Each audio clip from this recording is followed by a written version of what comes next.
एक समय की बात है जब स्वामी विवेकानंद अपने लोकप्रिय शिकागो धर्म सम्मेलन के भाषण के बाद भारत वापस आ गए थे। अब उनकी चर्चा विश्व के हर देश में हो रही थी। सब लोगों ने जानने लगे थे स्वामी जी भारत वापस आकर अपने स्वभाव अनुरूप भ्रमण कर रहे थे।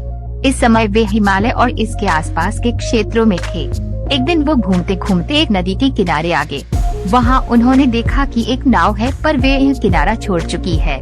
तब वे नाव के वापस आने के इंतजार में वहीं किनारे पर बैठ गए। एक साधु वहाँ से गुजर रहा था।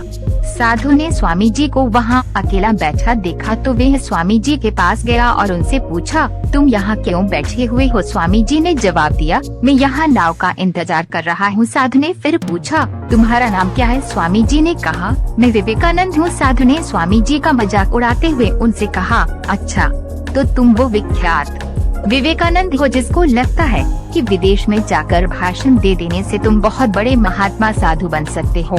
स्वामी जी ने साधु को कोई जवाब नहीं दिया। फिर साधु ने बहुत ही घमंड के साथ नदी के पानी के ऊपर चलकर अपनी शक्ति का प्रदर्शन किया। कुछ दूर तक चलने के बाद साधु ने स्वामी जी कहा, क्या तुम मेरी तरह पानी पर पैदल चलकर इस नदी को पार कर सकते हो? स्वामी जी ने बहुत ही आदर और विनम्रता के साथ साधु से कहा, इस बात में कोई शक नहीं कि आपके पास बहुत ही अद्भुत शक्ति है, लेकिन क्या आप मुझे ये बता सकते हो कि आपको ये असाधारण शक्ति प्राप्त करने में कितना समय लगा? बहुत ही अभिमान के साथ साधु ने जवाब दिया, ये बहुत ही कठिन कार्य था। मैंने 20 सालों की कठिन तपस्या और साधना के बाद यह महान शक्ति प्राप्त की है।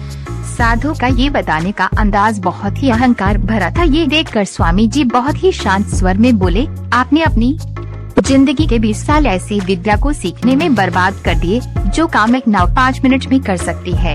आप लिए 20 साल निर्धन बेसहारा गरीबों की सेवा में लगा सकते थे, या अपने ज्ञान और शक्ति का प्रयोग देश और देशवासियों की प्रगति में लगा सकते थे, परंतु आपने अपने 20 साल सिर्फ 5 मिनट बचाने के लिए व्यर्थ कर दिए। ये कोई बुद्धिमानी नहीं। साधु सिर झुकाए खड़े रह गए और स्वामी जी नाव में बैठकर नदी के दूसरी किनारे चले गए।